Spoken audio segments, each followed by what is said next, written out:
Hello everyone and welcome to episode number 11 of the Layton Fitness podcast. Now in today's episode we're going to be discussing weight training fundamentals with the goal of hypertrophy, muscle growth. Now just to give you a quick introduction, one of the main reasons I'm doing this podcast is the vast majority of people I see training within the gym I go to, whether they're posting some of their workouts online, a lot of their training is tailored towards the drug-assisted individual. People are following workout routines of the current Mr. Olympia who's on tens of thousands of pounds of drugs every single year. So if you're a natural drug-free trainee, which I presume you are because the majority of people listening I know are, do you really think it's a good idea following a routine that's tailored for spending that much money on drugs every year, who's an absolute genetic freak? Do you really think that's going to be a good option for yourself? So in today's episode, we're not only discussing fundamentals for hypertrophy, but also more specifically for the natural trainee. Now within the episode, we're going to be mainly discussing bigger picture philosophies and training. We're going to be potentially diving into more specific areas of training in future episodes, but this is such a big topic, so I thought today would be a good idea just to cover bases, just to give the big picture ideas, and then in other episodes really dive into more of the details. Now before we start the episode, I really wanted to firstly give you a quote from Lyle McDonald, who, if you haven't heard of him before, he's one of the best evidence-based practitioners within the fitness industry. He's got a brilliant website called bodyrecomposition.com. I thought I'd read out a quote from Lyle here. This is so true, this quote, and I think this will just set up the rest of the podcast, and it goes like the following. A lot of this has to do with where a lot of bodybuilders put their focus, which is too frequently on the wrong stuff. Bodybuilders get fixated on the irrelevant stuff, the pump, how exhausted they are after 20 sets of biceps, the feel, etc. They focus on everything but what matters, getting stronger and subject the muscle to progressive tension overload. In my opinion, this really does lay the foundation for the rest of the podcast. And what Lyle was saying is people are focusing on these almost subjective opinions on how they feel and the pump of the actual workout rather than what's actually measurable. The load on the bar, the total volume of the session. Are those numbers continuing to go up over a chronic period of time? Because if you ask most individuals, they wouldn't be able to give you an answer. But if you said, did you have a good workout today? They'll probably say, yeah, I had a great pump. That doesn't mean anything. So hopefully that gives you a good introduction of what we'll be focusing on today. Now firstly, we need to look at the most important factors for stimulating muscle growth hypertrophy. And within the literature, it's pretty clear now that increasing training volume over a progressive period of time is one of the biggest determining factors for hypertrophy. There's other factors, but volume is the most important, with the caveat the load is heavy enough. You could create a lot of volume by doing bench press with just the bar. The load quite clearly isn't heavy enough. So just remember, the load needs to be heavy enough, and then increasing volume over time is the most important factor for stimulating muscle growth. And volume, if you're unaware, is sets times reps times loads. The total amount of work performed with a given set, a given exercise, and a given workout. So that just gives you a basic premise of what you're trying to do. The load you're using now compared to 12 months time should be going up over that time. The total volume should be going up over that period of time. And if you're lifting the same weights now as you did 12 months ago, there's a pretty good chance you can be looking pretty much the same. So it's just important to remember these are just the basic principles. Now, as I've discussed in some of my other previous podcast episodes, there's a really recent study that's come out from Brad Schoenfeld where he essentially measured a powerlifting routine and a bodybuilding routine. I believe the powerlifting routine, they were doing sets of 3, and the bodybuilder routine were doing sets of 10. However, the biggest thing here was volume was equated. So obviously the powerlifting group were having to do more sets to match the volume of the bodybuilding groups. Hopefully that makes sense. However, over a 12-week period, the muscle gains were the same for both groups, so both the powerlifting and the bodybuilding group. So the biggest thing was volume was the same. It just shows you how important volume is for increasing hypertrophy. You're probably wondering, what about time under tension, tempo? I've discussed this in detail within episode 9. So if you go to episode number 9, I've discussed this topic in detail. So I think you'll learn a lot there. And I think if I went into this topic in this episode as well, the episode would go on for far too long. So listen to episode 9. So now I've got the foundation. We know that the weight on the bar should be going up over a chronic period of time, and total volume should be going up as well, with the caveat that the load is heavy enough. Now, with regards to the session itself, how should we be setting up our sessions? This sounds very basic, and probably a lot of you already understand this, but the majority of your focus should be on the big compound lifts. So all of the big multi-joint exercises, so things like squats, deadlifts, bench press, overhead press, all these big compound lifts. The main reason being simply you can use the most amount of weight on these lifts. There's multiple muscle groups being worked on all of these lifts, and therefore this can have the biggest impact on increasing total volume in the session and thus increasing hypertrophy over a chronic period of time. So therefore, focus the majority of your efforts on these big lifts, and you probably want to be starting your session with one of these lifts or similar variations of these lifts, and then working down towards more of your isolation work. But don't be putting your bicep curls ahead of your squats. Don't have your bicep curls at the start of the work and the squats at the end. I know it sounds very simple, and some of you probably nodding your head and thinking, I already know this, but it's just an important principle to address. So with regards to rep ranges, is there an optimal rep range for hypertrophy? And the answer is no. Just remember that hierarchy of importance. Total volume needs to be going up for over a chronic period of time. All of the rep ranges have their benefits. So some of the lower rep work is great at building strength, but also you'll find that by doing heavier loads and lower repetition work, you'll get some carryover to your moderate to higher repetition work. So therefore now you're stronger with your moderate to high repetition work, and therefore increasing total volume. Also, there should be some moderate rep work within there, so kind of 8 to 15 repetitions, purely because this is the easiest way to increase total volume, because the repetitions are slightly higher. And then I wouldn't place too much emphasis any higher than, say, 15 repetitions, but that's not to say that it's completely not necessary to have any higher rep work than this, because there can be some lactate buffering benefits of some higher rep work, which can in turn help with all of your rep ranges. But for the most part, you should be focusing on the lower to moderate rep ranges. So anywhere as low as 2 to 5 repetitions, and then anywhere from 6 to 15 repetitions. You should be using all of the rep ranges, because you're seriously leaving some of your gains on the table if you're focusing all of your reps in one area and not the other. Remember, both have benefits. Now, for the most part, with all of your big compound lifts, so squat, bench press, deadlift, overhead press, things like this, it's worth focusing in the lower rep range, purely because these are great exercises to really focus on building strength. And then with regards to some of your isolation work, this is where you can use the 6 to 15 rep range. Now, am I saying it's never a good idea to do more than low rep work within your big compound list? No, I'm not. But all of the rep ranges should be periodized within a given week, within a given month, within a given year. So throughout the year, you're working different rep ranges with the same exercises. So hopefully that makes sense. It's difficult to give some black and white answers, but for the most part, those big compound lifts will be in lower rep ranges, and then the moderate rep range work will be with some of your isolation movements.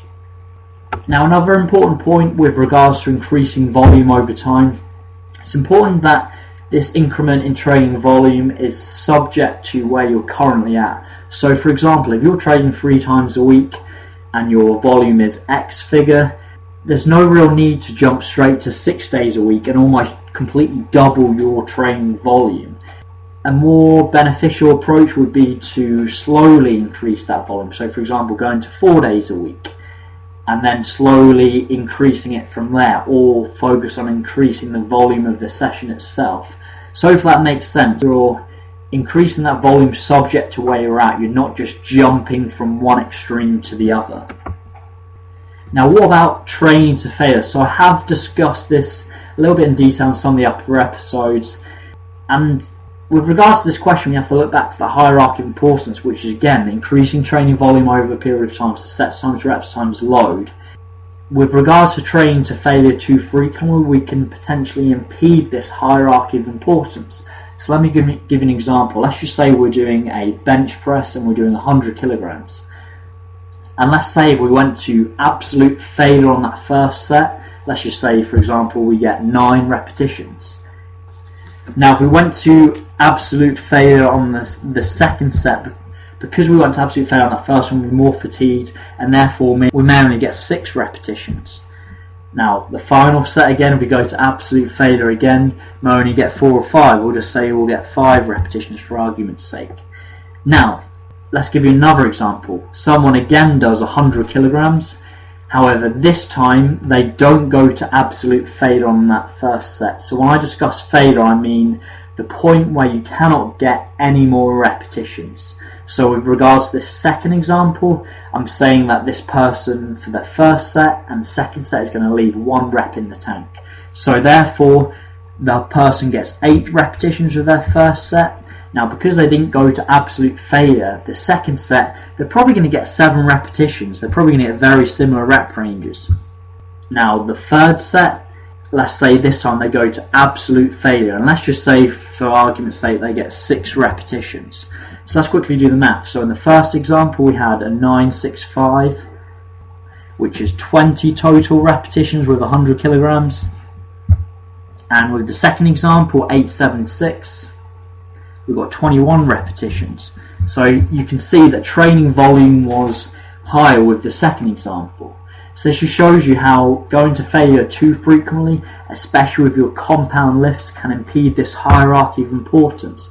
Now, I was actually quite lenient with that first example. If you actually went to failure on that first set of 9, you may only get 5 and 4 in the remaining 2 sets. Second example, because you didn't go to failure on that first 2 sets, you essentially got more total work done, which is our most important piece in the jigsaw, increasing training volume over a period of time. Now, am I saying that training to failure doesn't have any benefits? No, I'm not saying that at all. It does have benefits, but it's using it as a tool. It's using it in moderation. So what I like to suggest for your big compound exercises, do not go to failure on your first set and then take the last set to absolute failure. With regards to your isolation work, there's no real reason why you cannot go to absolute failure on all of the sets. So it's important to make a distinction between a bicep curl going to failure and a squat going to failure. Obviously, the latter, the squat, is going to have a significant impact in terms of how you recover from that second set, whereas a bicep curl is pretty easy to recover from. So that's a good little recommendation. I mean, this isn't black and white, but for the most part, don't go to the failure until the last set of your big compound lifts and then take the majority of your isolation work to failure. What about drop sets, extended sets, force reps, supersets, strip sets, any other phrase? I'm sure there's a million others. My biggest issue with this is, again, let's go back to our hierarchy of importance. If we did, for example, a bench press and we did a drop set after that first set, let's be honest, we're going to be smoked for that second set.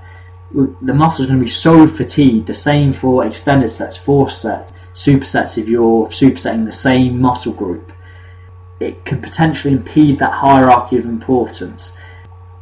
Is there potentially a place for some of these? Absolutely, they could potentially come into a routine. But if you're going to do them, perhaps do them with your isolation work. But for the most part, I'm not a huge fan, purely because, one, it can impede the hierarchy of importance, increasing training volume. But two, I find them very difficult to measure. Force reps, brilliant example. Let's say you've got a spotter and he's helped you out in the last 3 sets of bench press. Are you going to have the same amount of force and pressure every single session? Is he going to help you exactly the same? Of course he's not. I mean, I know the gym I train, sometimes someone will have a spotter one week and then they won't the next. And therefore, their reps obviously drop when they're not doing the force reps. It's just difficult to be objective each week, and for the most part, I'm not a huge fan. Now, I thought I'd briefly discuss periodization. To be honest, this is an episode in itself. And periodization essentially is focusing on a block of time to achieve a desired adaptation. So for example, we could place a 4-week mesocycle on a 12 repetitions, and then we could then focus on another block of time focusing on strength, or we'll focus on around 4 or 5 repetitions. Now there's so many different variations of periodization, but the ultimate goal is we're within the context of muscle growth. We're trying to increase volume over a period of time. Now as you get more advanced, you can use more advanced periodization models, like for instance non-linear periodization, where essentially throughout the week you'll have different rep ranges. So for example, if you trained bench press or a deadlift twice a week, you'd have a high repetition day and a low repetition day. Or there's even daily undulating periodization, which is very popular now in natural bodybuilding and powerlifting routines, where essentially the rep ranges change every single day throughout the week. But again, the ultimate goal is we're still focusing on increasing strength in these lifts over a chronic period of time, increasing volume in these in a chronic period of time. So it's worth looking into some of these in a little bit more detail. Like I said, I may have to go into this in depth in a full other episode, but the biggest premise you need to realise is all of them have their place, and it's a case of taking which is best for you and then applying that, testing your results, and then perhaps moving on to something else if it's not as effective as another method. But all of these will work, but in varying degrees. So as I said, context will dictate the application. Now, as I briefly mentioned above, as you pass the beginner phase, so if you've got more than 6 to 8 months weight training experience, you may need some more advanced periodization models. But like I said, I won't go into too much detail in this episode. This could be a new podcast episode. What about deload weeks? So essentially a deload week is a block of time or a week where you're focusing on essentially active recoveries. Over a period of weeks, again, you're trying to increase training volume, and as you become more advanced, you need to essentially take a step back before you then start pushing again. So for example, there's some great models where you have 3-week block of training, then you'll have a deload week, then you'll continue to make progress on another 3 weeks, and then have a deload, and then repeat. There's a lot of different theories and methods for deloads, whether you should have it in a structured format like that example, so every 4th week, every 8th week, every 12th week, or you could essentially add the deload week when required, which is usually what I'll do most of the time in terms of for myself and my clients as well, is the deload week is essentially being used when necessary, when there's been a decrease in performance over 1 or 2 weeks, or there's been a plateau in strength, or you just feel like you need to take a step back and have a deload recovery week before you start pushing again. Again, this isn't black and white, and to be honest, this could be another full episode as well.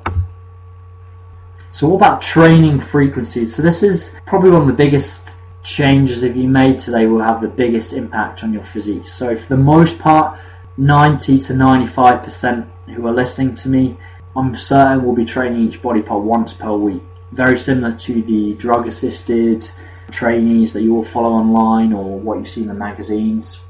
For a natural trainee, it's a little bit more optimal training each muscle group more frequently, so 2 to 3 times a week.